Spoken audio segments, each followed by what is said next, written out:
12 ফেব্রুয়ারি 13তম সংসদ নির্বাচন।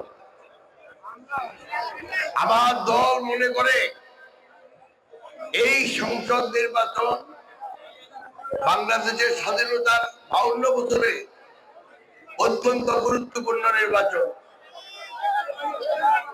এই নির্বাচন ঠিক করবে যে বাংলাদেশ কোন দেশে যাবে, বাংলাদেশ কোন দিকে যাবে, কি অর্থনৈতিক সমৃদ্ধি নাকি মারামারি হানাহানির দিকে যাবে। আমাদের উন্নয়ন হবে ধর্ম বর্ণ নির্বিশেষে, আমাদের উন্নয়ন হবে দল মত নির্বিশেষে।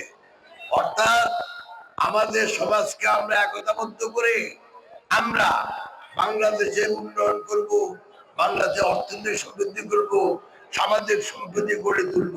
এর আগে আপনাদের কাছে বহুবার ভোট চাইতে এসেছি, বাবার জন্য এসেছি, আমার ভাইদের জন্য এসেছি, আপনারা কখনো আমাকে খালি হাতে ফেরত দেন নাই। আর এবার যদি আপনার ধানের শীষের প্রতীকে একটা ভোট দেন, আমাকেও একটা সুযোগ করে দেন, তাহলে আমি আপনাদের বলতে পারি যে জীবনের বাকি যে শেষ দিনগুলো আছে আপনাদের সাথে সুখে দুঃখে কাটাতে চাই। মা, পিম্পল 5 দিনেই চলে যাবে। যাবে না মা। যাক, নিমের 5 অংশের পাওয়ারে 5 দিনেই দূর হবে পিম্পল। হিমালয়া পিউরিফাইং নিম ফেস ওয়াশ। তরুণেরা আমাদের এই কেন্দ্রে থাকবে যতক্ষণ পর্যন্ত ভোট গণনা করে ভোটার গণনা স্লিপ হাতে না পায়।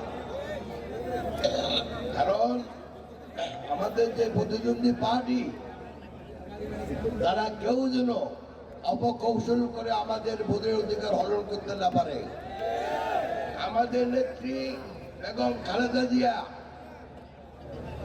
মৌরবার আত্মার মাগফিরাত কামনা করি, তিনি এই দেশের মানুষের ভোটের অধিকার আদায়ের জন্য, তাদের অধিকার আদায়ের জন্য তিনি দীর্ঘদিন অত্যাচার নির্যাতন সহ্য করেছেন। অতএব যে ভোটের অধিকার আমরা আজকে পেয়েছি, সেই ভোটের অধিকার রক্ষা করার দায়িত্ব আমাদের সবার। অতএব দয়া করে আপনারা দেখবেন কোন দল যেন আমাদের ভোটের অধিকার হরণ করতে না পারে।